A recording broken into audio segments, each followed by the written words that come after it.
नमस्कार साथियों।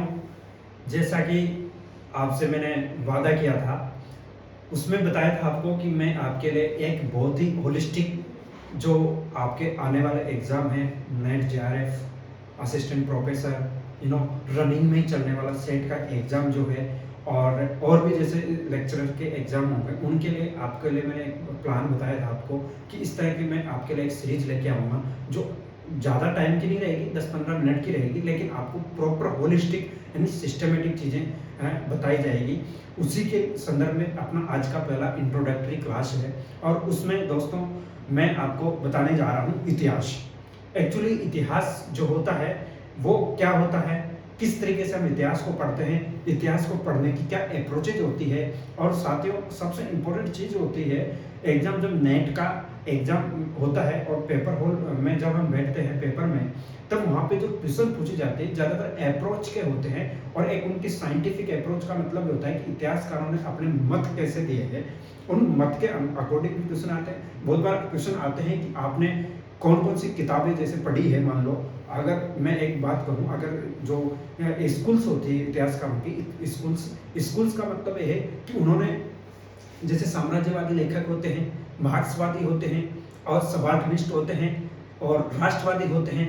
इस तरीके के इतिहासकारों के अपने मत होते हैं, और इतिहास को लिखने की प्रक्रिया में वो समझा पाते हैं कि इतिहास होता क्या है दोस्तों। तो उसी के संदर्भ में प्राचीन भारतीय इतिहास को हम शुरू करेंगे आज। इससे पहले कि हम देखते हैं कि इतिहास क्या होता है। साथियों, इतिहास जो होता है, इतिहास दो शब्दों से मिलकर बना होता है, इति धन आश।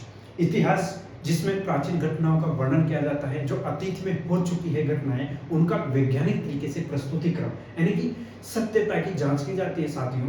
और सत्यता की जांच को कसौटी पे परख के जब उसको पटल पर उतारा जाता है, तो उसी को इतिहास कहा जाता है। जैसे कि हम देखते हैं प्राचीन भारतीय इतिहास। प्राचीन भारतीय इतिहास में हम यहाँ पे देखेंगे प्रागैतिहासिक काल, आद्यऐतिहासिक काल और ऐतिहासिक काल। इससे पहले देखते हैं इतिहास क्या होता है। जैसे कि हम देखते हैं इतिहास में घटनाओं का वर्णन होता है।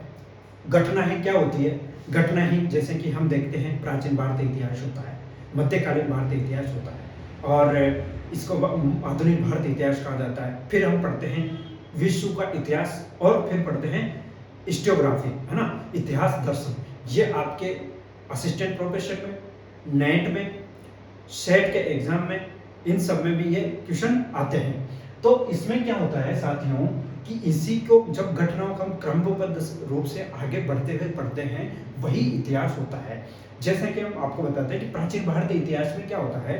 प्राचीन भारतीय इतिहास में भारत की परंपराएं, संस्कृतियां, या यमन की अगर एक लैंग्वेज में बोलूं तो प्राचीन भारतीय राजाओं का इतिहास को, उनकी संस्कृति को, उनकी परंपराओं को, और उनकी आर्थिक और सामाजिक परंपराएं जितनी भी थी, उनके क्रियाकलाप थे, उन सबको हम पढ़ पाते हैं। और अगर देखें, इसके साथ ही हम अगर देखें तो इसका जो क्रम, घटनाक्रम जो है आगे बढ़ता हुआ लगातार चलता है। मध्यकालीन भारतीय इतिहास में हम क्या देख पाते हैं, इसमें यही देख पाते हैं कि जो घटना है, जिस तरीके से मैंने बताया भारतीय राजाओं का इतिहास और संस्कृति, जिसमें पहला सबसे बड़ा साम्राज्य आता है मौर्य साम्राज्य, फिर आता है गुप्त काल, इसके बाद में ये कुछ और टुकड़ों में बढ़ता है, फिर कुछ और डायनेस्टीज आती है। तो उस तरह की जो डायनेस्टी आती है, तो भारत में धीरे धीरे एक शासन काल चेंज होता जाता है, यानी कि भारतीय राजाओं का जो इतिहास होता है धीरे धीरे धीरे शिफ्ट होता जाता है, और भारत में फॉरेन जो है कुछ क्या नाम से विद्वान आते हैं, फॉरेन विद्वानों का भी आगमन होता है। साथ ही साथ कुछ धन के चक्कर में, कह सकते हैं धन के लिए भारत पर आक्रमण करते हैं, जिनको कहते हैं हम मुस्लिम आक्रमणकारी। और सबसे पहले मुस्लिम आक्रमणकारी जैसे ही आते हैं भारत में, तो पहला संस्कृतिकरण होता है साथियों।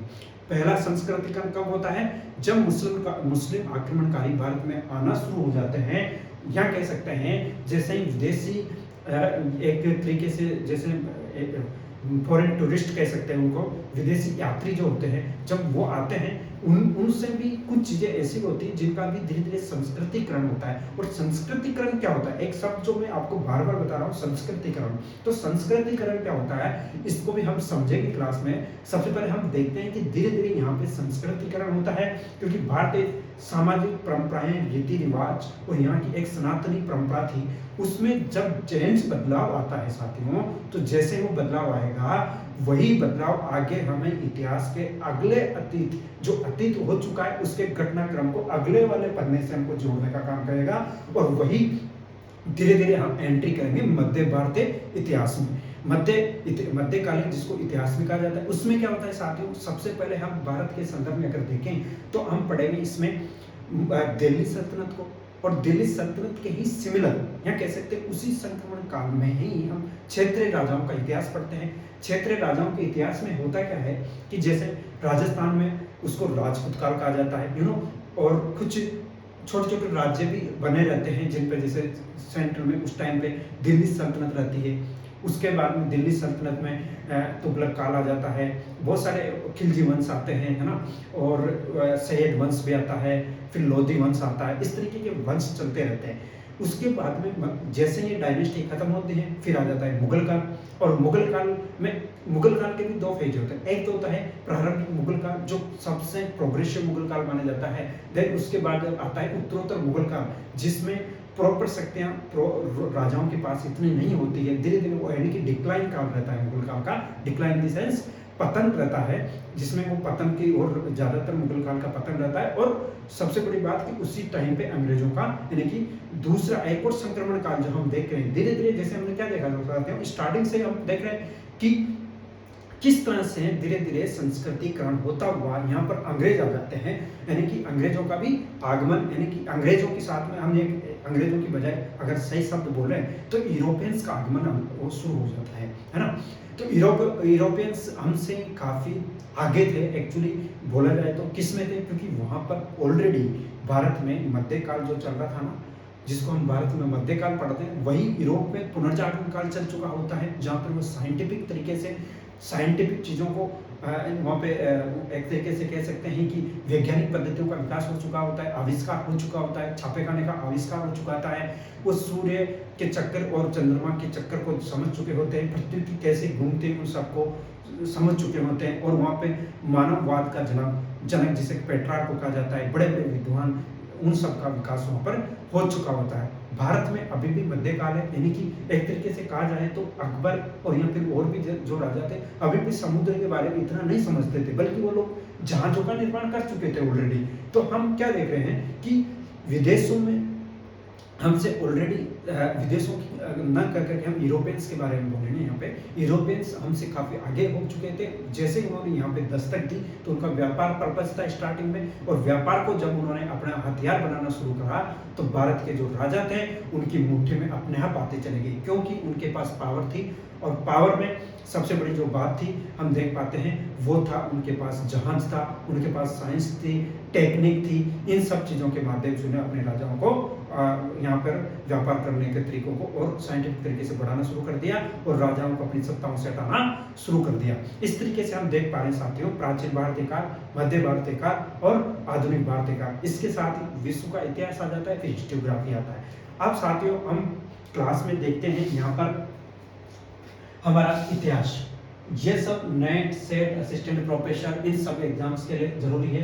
साथियों इतिहास के जनक कौन है? इतिहास के जनक हेरोडोटस है, जिन्होंने किताब लिखी थी हिस्टोरिका। साथियों हम इतिहास को पढ़ने से पहले दो और बिंदुओं को समझेंगे। उसमें क्या होगा कि जैसे मैंने यहाँ पे मेंशन किया आपके लिए बीसी और एडी। बीसी होता है बिफोर क्राइस्ट, यानी कि ईसा के जन्म से पूर्व, ईसा पूर्व जिसको कहा जाता है। हमेशा जब हम पढ़ना शुरू करते हैं तो ईसा पूर्व और ईसवी सन इन दोनों चीजों को हम पढ़ते हैं, तो इसको क्या कहते हैं? बिफोर क्राइस्ट, यानी कि ईसा पूर्व, और इसको कहते हैं एनो डोमिनी, यानी कि ईसवी सन। इसको कहेंगे ईसा पूर्व और इसको कहेंगे ईसवी सन। यानी कि ये जो चलेगा ये आगे बढ़ते हुए क्रम में चलेगा। जब हम इतिहास को पढ़ते हैं तो ये बढ़ते हुए क्रम, यानी कि एक तरीके से बढ़ते हुए, जैसे कहेंगे कि उस यहाँ पे एक पहली शताब्दी है, जैसे अभी चल रही जो है 21वीं सदी है जैसे, तो 21वीं सदी क्रम से हम देखेंगे 1 2 3 4 आगे 21 तक आ जाते हैं, तो ये प्लस में चल रहा है। और जो बिफोर क्राइस्ट जो रहेगा ये माइनस में रहेगा, एक्चुअली ईसा के जन्म से पहले का। इन्हीं तरीकों से हम आगे बढ़ते हुए एंशिएंट भारतीय इतिहास को पढ़ेंगे, जब प्राचीन भारतीय इतिहास को पढ़ेंगे तो इसी तरीके से पढ़ते जाएंगे। साथ बात है मेन बिंदु पर, इतिहास को जब हम पढ़ना शुरू करते हैं तो उससे पहले 3 चीजें हम देख पाते हैं प्राचीन भारतीय इतिहास के बारे में। उसमें पहला है प्रागैतिहासिक काल, आद्य ऐतिहासिक काल और ऐतिहासिक काल। प्रागैतिहासिक काल में साथियों हम देखो तो इसको कहते हैं प्री हिस्टोरिक पीरियड, और आद्य ऐतिहासिक काल को प्रोटो हिस्टोरिक पीरियड इंग्लिश में, और हिंदी में हिस्टोरिक पीरियड। अब साथियों क्योंकि जब हम इतिहास को 3 भागों में ऑलरेडी यहाँ पे बांट रहे हैं, तो इसमें जो ये प्रागैतिहासिक काल है, यानी कि प्राक मतलब सबसे पहले का जो काल जहाँ से मानव शुरू होता है, इंसान के जब हम इतिहास को शुरू करते हैं, इतिहास को जन्म या कह सकते हैं मानव का भी जन्म वहीं से प्राक, यानी कि जब इसको तोड़ते हैं तो प्राक धन इतिहास, इस तरह से ये बनता है। यानी प्राग यानी सबसे पहले का जो काल आता है वो आता है। तो साथ इसमें क्या होता है कि साक्ष्य तो यहाँ के उपलब्ध है, साक्ष्य तो हम देख पाते हैं कुछ चीजें, लेकिन होता क्या है लिखित प्रमाण नहीं है, इसके लिखित प्रमाण नहीं है। जब लिखित प्रमाण नहीं है तो हम किस तरीके से इन चीजों को क्लेरिफाई कर सकते हैं, एज ए प्रूफ ही नहीं है तो प्रूफ के माध्यम से हम चीजों को देख नहीं पाते। लेकिन फिर भी क्योंकि हम जब रेडियो कार्बन विधि जो होती है, रेडियो कार्बन डेटिंग पद्धति जो होती है, उसके माध्यम से हम जब देखते हैं तो पता चलता है कि सबसे प्राचीन चीजें जहां मिलती हैं उसको प्रागैतिहासिक काल कहा जाता है। अब साथियों इसके आगे अगर हम देखें तो फिर आता है आद्य ऐतिहासिक काल, और आद्य ऐतिहासिक काल में यहाँ जो साक्ष्य मिलते हैं, है ना, आद्य मतलब प्राग के बाद का जो काल होता है, और ऐतिहासिक काल के जो बीच का जो काल है वो आद्य ऐतिहासिक काल है ना। आद्य मतलब प्रोटो प्रागैतिहासिक यानी कि सबसे पहले का इतिहास, और उसका ऐतिहासिक जो अक्रमबद्ध रूप से जो चलेगा, यानी कि जो जिसमें सन और क्रमबद्धता आ जाएगी हिस्टोरिक में, इतिहास में, वही उन्हीं के बीच का जो काल होगा उसको आद्य ऐतिहासिक काल कहा जाएगा। और उसके क्या होगा, हमारे पास साक्ष्य भी उपलब्ध रहेंगे इसके, है ना। इसके साथ साथ हम देख पाएंगे साथियों कि लिखित प्रमाण भी रहेंगे, और लेकिन इसको पढ़ा नहीं जाएगा। जैसे उदाहरण के रूप में देखें तो इसमें वैदिक सभ्यता इसके उदाहरण के रूप में हम देख सकते हैं। कैसे दोस्तों, जैसे कि जब हम इतिहास को पढ़ते हैं, इसका सिंधु घाटी सभ्यता को जब वैदिक सभ्यता के साथ साथ, क्योंकि इसके लिखित तो है, वैदिक को न देख करके इसमें सिंधु घाटी सभ्यता ज्यादा अच्छा उदाहरण है। सिंधु घाटी सभ्यता के जैसे हम पढ़ते हैं तब इसमें क्या होता है ना, इसमें क्या होता है, इसमें होता है कि इसके पास पूरे सोर्स मिले हुए, लेकिन इसकी लैंग्वेज को अब तक नहीं पढ़ पाए। जब लैंग्वेज को नहीं पढ़ पाए, इसकी भाषा को हम पढ़ नहीं पाए कि ये कैसे, ये तो हम समझ गए कि ये कैसे लिखी जाती थी, यानी कि राइट से लेफ्ट से राइट, यानी कि इस तरह से लिखी जाती थी। लेकिन हुआ क्या कि ये जो सभ्यता है, लेकिन इसमें कितने अक्षरों का प्रयोग हुआ है, अक्षर कैसे थे, उनकी अभी जो लैंग्वेज है ना उसको पढ़ा नहीं गया है। तो इसके क्योंकि साक्ष्य भी उपलब्ध है, लिखित भी प्रमाण है ना, लिखित भी प्रमाण है, लेकिन पढ़ा नहीं गया है, तो इसको क्या कहेंगे, ये कहे आ जाएगा, किसमें आ जाएगा, ये आद्य ऐतिहासिक काल में आ जाएगा। अब अगर देखें इसके आगे का काल, वो आता है ऐतिहासिक काल, है ना। ऐतिहासिक काल में क्या होता है साथियों, इतिहास का क्रमबद्ध रूप आ जाता है। इतिहास के हमें प्रूफ मिलेगा पूरा, उसके जो साक्ष्य भी मिलेंगे, लिखित प्रमाण भी मिलेंगे, और उनको पढ़ा भी जाएगा। उनके आधार पर इतिहास क्रमबद्ध रूप से लिखना भी शुरू हो जाएगा। तो भारत में यह भी कहा जाता है बहुत बार कि जो भारत में क्रमबद्ध से इतिहास जब लिखना शुरू होता है, तो मौर्य काल जो होता है, मौर्य काल में जैसे पहली बार अशोक के जो अभिलेख है उनको पढ़ा जाता है जेम्स प्रिसेप नामक एक विद्वान द्वारा 1837 ईस्वी में। जब उनको अभिलेखों को पढ़ा जाता है, उसके बाद हम देख पाते हैं कि पूरा एक तरीके से इतिहास को क्रमबद्ध तरीके से पढ़ना शुरू कर देते हैं। तो वही ऐतिहासिक काल में आ जाता है साथियों। अब इसमें भी हम देखते हैं कि ऐतिहासिक काल में प्रागैतिहासिक काल को भी हम कितने भागों में बांटते हैं, उसको भी 3 भागों में बांटते हैं। जैसे साथियों क्या होता है, पूरा पाषाण काल आता है जिसको हम क्या कहते हैं, पैलेयोलिथिक एज आता है, मध्य पाषाण काल जिसको मेसोलिथिक एज कहा जाता है, और नव पाषाण काल यानी कि नियोलिथिक काल आता है। अब साथियों सबसे प्राचीन जो काल, जो प्रागैतिहासिक काल में सबसे पुराना जो है, जहाँ से सबसे पुरानी चीजें मिलती है वो मिलती है पूरा पाषाण काल से। और इसमें सबसे जो इम्पोर्टेंट है, इसका टाइम जो पीरियड है वो 30,000 ईस्वी पूर्व से 10,000 ईस्वी पूर्व तक का है। मध्य पाषाण काल का जो काल है वो है 10,000 ईस्वी पूर्व से 4,000 ईस्वी पूर्व का। और नव पाषाण काल का जो समय है वो 4,000 ईस्वी पूर्व से लेकर के 2500 ईस्वी पूर्व के आसपास का समय माना जाता है साथियों। तो हम क्या दोस्तों इसके बारे में एक ब्रीफ में जान पाए हैं कि इतिहास क्या होता है। इतिहास में होता क्या है एक्चुअली, इतिहास में घटनाओं का वर्णन होता है। अतीत में जो घटनाएं घटित चुकी होती है उनको इतिहास में क्रमबद्ध रूप से लिखा जाता है। और इतिहास को जब हम पढ़ना शुरू करते हैं तो इतिहास किस तरीके से शुरू होता है, जैसे कि हमने देखा प्रागैतिहासिक, आद्य और ऐतिहासिक काल के रूप में विभाजित किया इसको बाद में हम देखा कि किस तरह से इतिहास के जो प्रागैतिहासिक काल था इसको कैसे पढ़ा गया, कैसे लिखा गया, उसके क्या प्रमाण मिलते हैं। फिर ऐतिहासिक काल के क्या होते हैं, फिर देखते हैं हम साथियों उसमें कि पूरा पाषाण काल जो है, जो प्रागैतिहासिक काल है वो कितने भागों में विभाजित है, वो 3 कालों में विभाजित है।